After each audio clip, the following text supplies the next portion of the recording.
Hi, besties.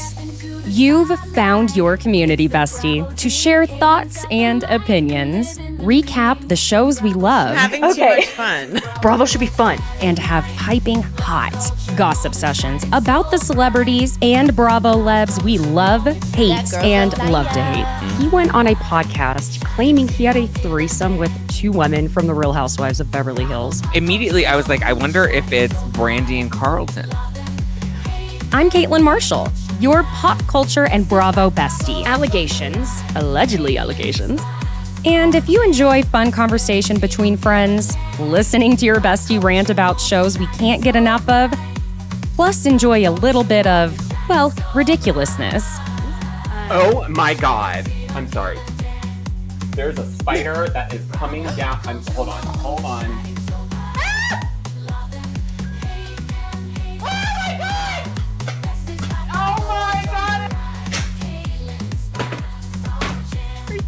It's like the Blair Witch Project. Oh my God. Has anybody seen my ring? Oh my God. I don't want to ruin the party or anything. Have you seen my ring? Oh my God. Can you look on the floor for my ring? God, someone's gonna kill me. Don't mess with me because I will come. What? Oh. Feel free to leave that in for whatever entertainment purposes. You're in the right place. So thanks for joining me on Besties by Bravo. Hi, besties. Thank you for joining me today, Thursday, August 29th. For those watching on YouTube, this is the new time for the lives, which is, 11 a.m. my time, but 1 p.m. Eastern Standard, 10 a.m. Pacific. So I'm still waiting to let everyone kind of catch up on that time because I told y'all, little man's in school, so we gotta, adjust to that because he runs everything. He runs the show. What a week it's actually been. There was a minute there where Bravo was like, hey, we're just, gonna chill. And then they didn't. Let's just start with our least favorite, or for some of you favorite, bad boy of Bravo. How about that? Jax Taylor. Well, Brittany filed for divorce. Finally, go Brittany. That's my girl. Not really, but at the same time, I'm proud of you. You did it. She filed. It sounds like the final nail in the coffin for her was when she found out after they'd been very public about the way they would split their finances. He would pay the mortgage and she would pay the bills, pay for basically, from what she said, everything for Cruz. Now, turns out, remember, how many tax liens have we had for the Couchies? Well, let's start with Jason. We'll call him Jason. Jaxie Jason. He was hit with, I want to say like a $70-something thousand tax lien. Now, after they separated, Brittany was hit with a $36,000 tax lien because of him not taking care of business, my friends. Like, what? So I guess for her, after upholding her end of that deal, she was like, all right, I'm done. And from what I understand, she's not actually dating this guy that was on The Bachelor or Bachelorette, whichever one it was, Bachelorette probably, that everyone's trying to assume is what sent Jax spiraling to the point that he checked into a mental health facility, inpatient, that he was in for 30 days or less. I'm not entirely sure on the timeline of that. But honey, it is all on camera. Yes. The timing. He received the papers while he was at Jax's Studio City. And, can you imagine? He's like, what?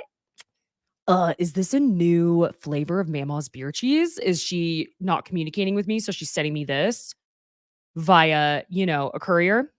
No, honey. No, it was your divorce papers. Now, I feel like his team is getting very much, hey, let's stay ahead of it by trying to tell, Page 6, oh, Jax is 100% on board. He knew from the get-go, blah, blah, blah. Yes, I do believe Jax is on board and he's been checked out of this relationship for quite some time.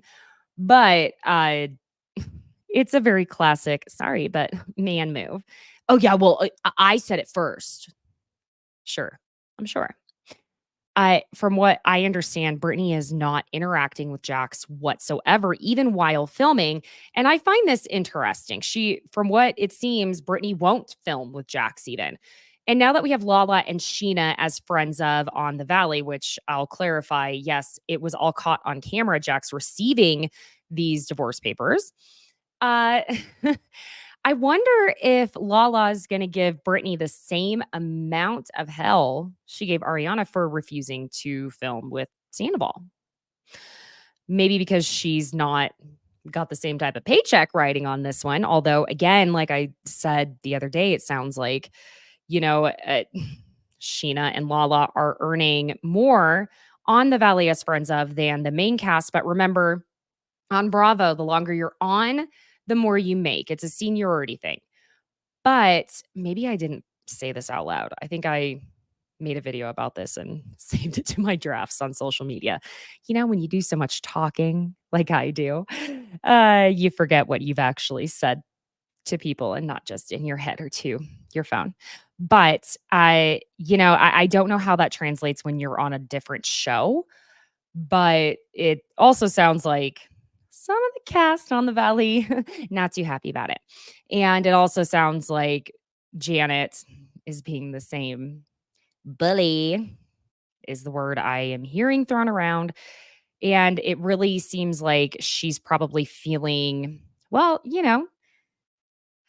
her Cheerios there because she's now got Sheena, who remember the whole story of how allegedly Janet met Sheena was that she was there visiting LA from Ohio and she met Sheena at where else but the Mondrian? Where else? And I guess Sheena, because she's Shishu, seems like she probably was oversharing with her. They took shots, they exchanged numbers. Janet knew who Sheena was when she met her and was saying basically at that time she was going through her divorce and Sheena had just been wrapping up hers and they hit it off from there. I have a feeling Janet is going to be like, yeah, well, I have Sheena. She's an OG VPR girl.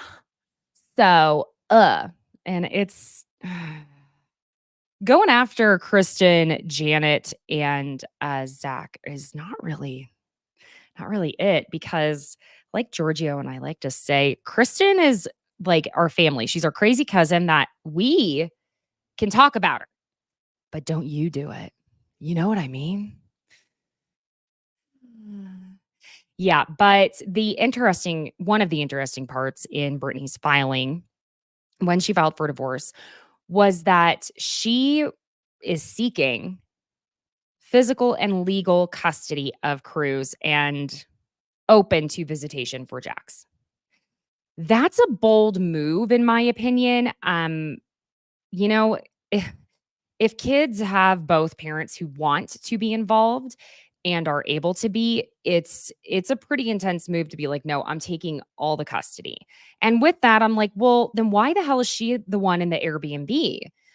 Especially when it's Jax's fault. There's a tax lien on the house, at least from what we understand. And I just, a lot of people keep saying, oh, well, Brittany was stupid to just move out of the house. Well, if you've never been in a situation like that where you're like, I can't do this anymore, I think it was wise for her to get out from the sound of what we've been told about the absolute viciousness of the whole cycle that they've been in. Now, there's also, and it's very clear, like I said, where Jax's team is putting little things out there. And I believe it was page 6, the article that was saying, oh, we're going to see, is Jax really the true villain in this? Or is it Brittany too? We're going to see it play out on the season. Well, listen, I'm sure Brittany, we've seen her have some moments, my gosh. And I would not be surprised if we see some moments. But at the end of the day, y'all, it is Jason Couchy, Jax Taylor. We can't be fooled. Yeah. They were technically married for 5 years. They've been separated, at least on the documents. It says the legal separation date is listed in January of 2024, which is when we were all finding out, because remember, it was coming out right before the Valley. I think this puts it into very clear perspective that this was not a PR move. But speaking of PR, oh my God. Rachel Leviss decided she needed to do an emergency pod on this. Like, girl, I thought we were healing. I thought we were moving forward. I thought we were doing sound bowls, yoga, mental health. But no, you decided to hop on the mic and do an emergency podcast on Brittany filing for divorce from Jax. Look, I understand. Get your coin. You're on iHeartRadio's, network, all of that. I get it. I do. I get it. But at the same time, what are you really telling us? Because she had her publicist on there, and her publicist was saying that essentially she found the timing suspect, that Jax went into treatment, and she surmised, I should say, that he knew Brittany was going to file and that he entered the treatment facility, inpatient treatment facility, to garner public sympathy for whenever she filed. Now, at the end of the day, we do have to honor mental health, anyone needing to seek treatment for it, anyone struggling with it, okay? It doesn't matter who it is for the most part. But when it's a reality star, yes, it does matter. I, you know, we don't know exactly what he was seeking treatment for. But I did find it very odd that Rachel felt as though she was the authority on whether 30 days or not was enough to help him make the changes he may or may not have needed to make. We don't know what he was going in for. And I don't know when Rachel became a mental health expert. You can have a lot of them on, you can learn things. And I think it's great that she has taken the tools she got from the Meadows, things like that. But at the same token, I'm just not understanding where she finds herself to be this authority. I mean, I know she has a degree in kinesiology, but it's not psychology. So let's keep it 100 here on that. We just don't know. But I do really feel like at the end of the day, it's Cruz. It's Cruz we got to think about. And it's Cruz that I hope Brittany and Jax are thinking about. And I'm curious what's going to happen with their podcast, because as far as I know, they haven't really been recording together. And part of that is due to him being in that inpatient facility. But it sounds like Britt is done. Mm-hmm. But y'all, she posted a gorgeous glam shot. She had just gotten out of glam to Instagrams, just with this caption that said, "Get my sparkle back, Jax." And honey, do you? But she really was like, "Jax, rotten hell." She said it again, rotten hell, rotten hell. Now, I do think that it's really cementing season 2 of The Valley to be felt like a banger, because also I hear that Jax, before he went into treatment, was trying to bring up Danny's drinking. And remember that Sheena had said on her podcast that if they had a reunion, The Valley, that Danny's drinking would have been brought up. Now, it's just an easy target, and Jax will take any target he can get, right? Now, when Sheena and Lala are on there, I am interested to see if they will play the same game that they would play with him on Vanderpump Rules.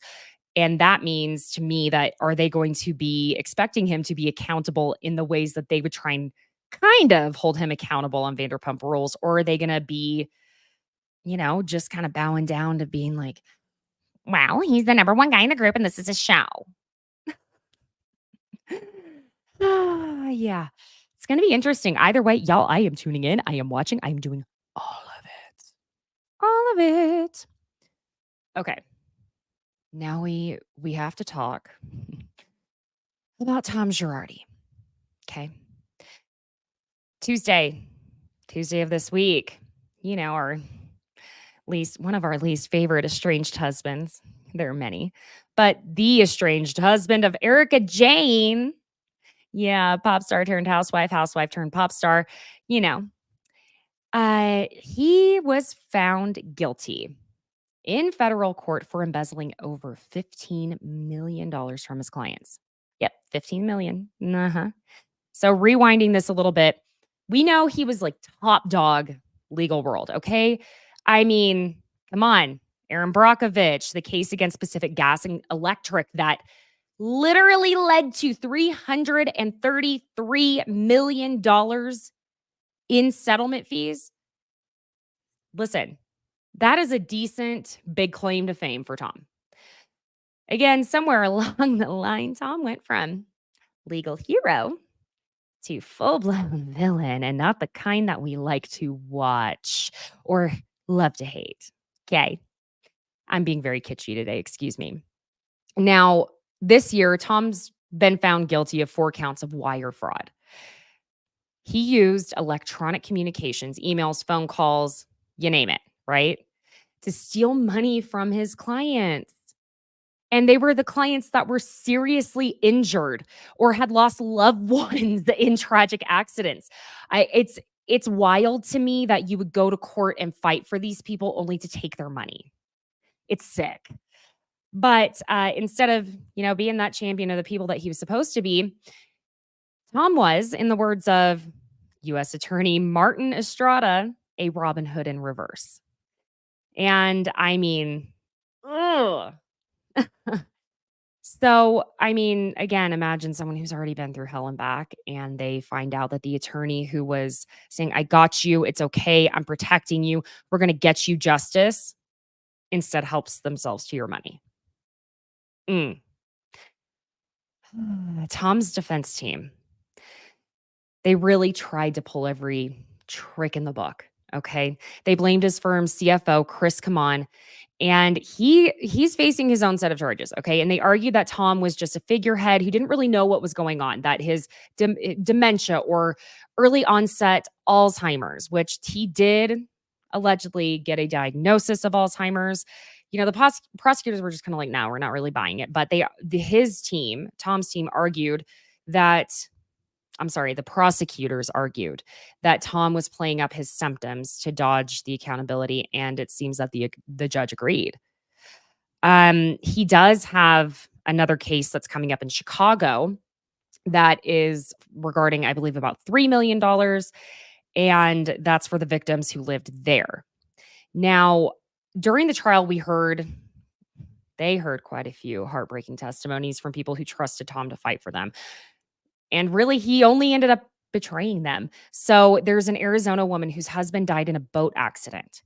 And he ends up telling her there's this specific tax as to why she can't receive the money. And it was a bunch of BS. And he would leave these voicemails. And we heard them if you watched the Hulu documentary, The Housewife and the Hustler. You could actually hear the voicemails he would leave these people. And one in particular as well was one of the victims of that horrific gas pipeline explosion in San Bruno. That guy who lost his girlfriend who was sitting on the couch next to him. At the end of the day, these people were counting on Tom. Okay. I also keep hearing that people are like, well, what about Erica? What about Erica? Are you going to go after her? There were special investigators who looked into her involvement, and it genuinely does not seem that she had an idea. You may or may not like Erica. That's okay. That's okay. You don't have to. But at the end of the day, right and wrong, if she did not know, then she didn't know. And that's the classic case of when even Kyle last season was saying Mauricio would hand her documents and she would just sign them without looking at them. Y'all, look at what you're signing, okay? Do a little Googling, anything. You don't have to have an attorney in your life to look over it. Just do some Googling. For the love of God, don't sign anything your husband gives to you. Teresa Giudice. Oh my God, Teresa, please don't sign anything Louis gives you. Anything at all. Anything. But yeah, He's set to be sentenced in December. He could face up to 20 years in prison for each count of wire fraud. So it's potentially 80 years. But like I said, he is facing those additional charges in Chicago for allegedly stealing another $3 million. And this is for the families of victims in that 2018 Lion Air crash. It seems like Erica's really trying to distance herself from him in all of this, and I think she should be. I can't imagine, she didn't handle a lot of it the way she should have. She was not appearing empathetic in the beginning of all of this. She was really thinking of herself from what we saw. But let's think about this too. If that were you and you thought you had this man who was the champion of the people, because Tom was a personal injury attorney and he obviously has been disbarred. But you believe that you have this husband who not only has kind of saved you from the life that you weren't finding enjoyable, he put you up in this home and gave you all these things and put you in a position that you could follow your dreams, that you just had to take care of the rest, all of that. And then you find out that your husband is actually a thief. And that maybe the money you have been very, very publicly and lavishly spending to the point where you are putting dollar bills in your hairstyles. You're like, oh, shit. It was orphans and widows who were supposed to receive that money.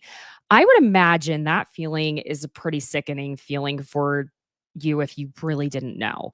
So I'm not saying we need to have a ton of empathy for her, but let's maybe consider that, because I'm going to go with the hope that if she is still on our screen, she is not diabolical enough to have known about it. Do you know what I'm saying? Please, God. Please. Okay. It's a short episode today, my friends, because I just am getting to the meat of it. Okay. Did y'all see what Jo Wenberg posted on Instagram? I didn't. I had to use someone else's Instagram account because she blocked me. Jo, my gosh. She goes on her Instagram and posts this very long reel about her and Tom Schwartz's relationship. When I say it was a long reel, it was probably longer than the reel I posted for my son's 3rd birthday. And I can assure you, I love him so very much. I would hope that I love him more than Jo ever loved Schwartz, because that would be scary if I didn't. Okay. And she put in the caption, "This is me moving on." I'm sorry. The way I got so much shit on TikTok for just cracking a joke about Jo. And y'all are now seeing, and when I say y'all, I mean that collective y'all, the proverbial particular people over there on TikTok that were so angry about it. Because I said she seemed like she pretended to be a horse when she was a kid, or maybe like a tiger or a lion or something. You know what I'm talking about. You know that kid. I was that kid. Whatever. Basically, a weirdo recognized a weirdo, but I grew out of some of my weirdo. Anywho, Jo posts this, and it's like, to show whatever this was. And it is this whole reel to this song that's very like about a breakup and thinking about the person you loved. And it is like all this footage and these photos of them together. Last I heard and checked, Schwartz has Jo blocked on Instagram. How's it feel to be blocked by someone, Jo? Okay. And last I checked, Schwartz has a girlfriend, Sophia. Also, last I checked, Schwartz found her behavior concerning, and he claimed on Brittany's, we're going to just call it Brittany's podcast now. On Brittany's podcast, When Reality Hits, Jax doesn't exist on it anymore. And he was on Kristen Doty's podcast, and then I believe he went on Sheena's. He went on a little tour there. And he said that the way she would lie and manipulate things and basically be a pathological liar was very concerning to him, to the point where she also terrified the living shit out of his sister for some reason, after his sister spent what, like 3 days with her or something, 2 days maybe, and terrified her. She was like, I cannot be around this person ever again. So, dying to know what happened, but okay. Okay, dying. But she, in this montage, she's got stuff of them from Florida, all of it. Now, Jo, I don't know what to say anymore, my girl, because I mean, you want all of us to stop talking about you in general, and then you go and do these things, and it's very confusing. It's very much the exact same thing that Rachel Leviss keeps doing. Like, come on, you guys. You don't want to be talked about, yet you publicly keep doing things to seek attention. There was no reason to post that. There was no reason. It's just it's giving middle school. It's giving middle school. And Jo, I really, really hope you have moved on, because Schwartz moved on a while ago and he's tried to be kind. And y'all know how I feel about Schwartz. I think he is not the sweet puppy dog of a guy that he wants everyone to believe he is. And I can direct you to the montage I have made of him truly terrorizing Katie when they were together, and he was a monster. And the way he would breadcrumb Jo. And if you've been single in your 20s and had any person, God, it's almost triggering. I remember that, y'all. I remember, and it was just, oh. So I felt for her until she continued to do this. And again, it's the continuation on Rachel's part, like doing an emergency podcast about Jax and Brittany's divorce. Were you even friends with Brittany and Jax? Were you? It's bizarre. Okay. All right. Whatever. Now, our last bit of gossip. We can now call Jesus Jugs Jansen, apparently. John Jansen proposed to Jesus Jugs, Alexis Bellino, on their 9-month anniversary. 9 months, you guys. My goodness. It looks like, I'm going to assume, either Shannon installed that payment plan or she gave him the $75,000, because that looks like maybe a $75,000 ring that he gave Alexis Bellino.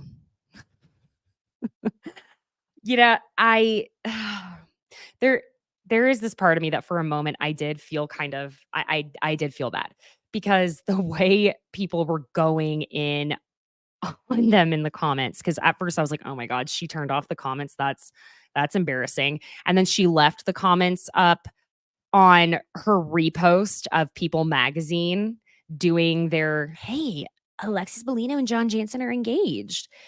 And I did a screen recording on the comments. Y'all, it's a 3-minute screen recording. How many comments being like, barf, Team Shannon, we can't believe you two, you're vile, blah, blah, blah, blah, blah. I mean, it went on and on. I maybe saw 3 people say congratulations, and one of them was Tamara. I struggle with Tamara on this. She obviously had to say something, or maybe she didn't have to say anything at all. She could have just liked it. Somewhere I know Shannon is going, are you flipping kidding me? John Jansen proposed to Alexis Bellino after 9 months with the money I gave him back after paying for everything for the first 2 years of our relationship. She is flagging down every plane at the Burbank Van Nuys Airport with those arms. All I can say is I find, you want to talk about timing. This timing is suspect, because we know tonight the new episode's coming out, right? Right? Okay. We know that Shannon is going to tell Alexis that she is not invited to the Europe trip that the ladies are taking. Right? Right. Okay. And on top of that, we have 12 episodes left in this season. Remember, we added an extra episode for the Ryan of it all. And, the Major League Baseball player that he was receiving some gambling money from this MLB player's assistant who stole all that money from him. Sorry. Anyway, that is what they picked up filming for again. Now, again, I find it very interesting, the timing, that right before the episode that Shannon is laying down the law saying Alexis is not welcome on this trip. We don't know if she's going. And y'all know how I feel about trying to ice out cast members. But at the same time, I'm sorry. If I were Shannon, I'd be like, bitch, please, if you think you are coming anywhere near me while we are trapped in a giant sky bus going over the ocean, believe you me, I may have to throw you out the plane window and see if those Jesus jugs will help you float. So I don't blame her. But wonder if they're just trying to steal that thunder from Shannon. And it also is interesting in the timing that this is before the reunion is being taped. Because I assume the reunion is going to be filmed. Let's see. This is going to be episode 8. We're going up to 20. Now, on IMDb, I don't know if it's including some of the reunion episodes that are anticipated or 1 or 2 of those, but we can anticipate bare minimum 10 more episodes. Now, I would say we're probably going to film that reunion, I'm going to guess, within 6 weeks. 6 weeks. That's my guess. Guesstimate. They always do it kind of like randomly. We've tried to work that out before, even on like how they do it on Vanderpump Rules, and it's not ever totally consistent. But it's wiser to wait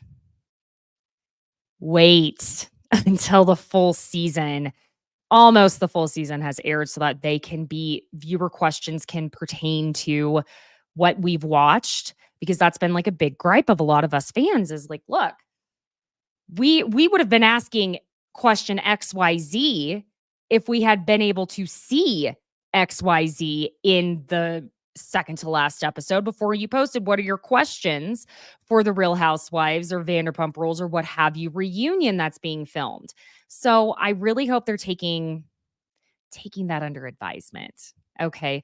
Because it is important for us to be able to ask the proper questions, because sometimes the questions that are sent, it's before we get more context. So that being said, but yeah, I for a second felt a little bad. Like, come on, you're engaged and trying to be happy. A lot of people are dogging on you, but at the same time, it's Jesus Jugs and John Jansen. J squared. Oh, cute. Not really. Well, friends, I want to remind you, this is the new time to join the lives. Okay? If you like to watch the lives on YouTube, it is 1 p.m. Eastern Standard, 10 a.m. Pacific, Tuesdays and Thursdays. This Tuesday, Giorgio and I will be here at that time that I just gave you. I am going to ask you, please go give me a follow on Instagram and on TikTok. It's at Besties by Caitlin, Caitlin. And if you're listening on audio, please leave a 5-star review. Also, I would love it if you're watching on YouTube. If you could give that little thumbs up, hit the subscribe button with the notification bell so that you know when the lives are, just in case we forgot about the little schedule change there. Also, be sure and check out the Etsy merch shop I have, Pop Culture Besties. And I really hope everyone has a wonderful Labor Day weekend. Before I go, I want to say hi. I just have a few of you here in the chat. I know the new time is like throwing a lot of people off. So the number of people, we're intimate right now. So that's okay. I want to say hi to Annie. Hey, Adam. Thank you for joining. I'm glad y'all are liking the new time. It is a little bit earlier, obviously. Yeah, Jo is creepy. Hi, Monica. And again, yes, Annie. Yeah, Jo needs to get some help. She does. God bless. God bless. And yes, I do hope her dog is okay too. I know there was this whole thing about the GoFundMe or the merch she was selling that she said she was raising money for her dog. And a lot of people started questioning where that money was going. And she got very upset about that. Listen, again, I'm blocked. So I only know so much. Yeah. Anywho, my friends, I will see you on Tuesday at 1 p.m. Eastern Standard, 10 a.m. Pacific. And again, be sure and leave a cute little review. Hit the like button, subscribe wherever you listen. And until there is more breaking Bravo news, I'll see you on Tuesday. All right, besties, have a good weekend.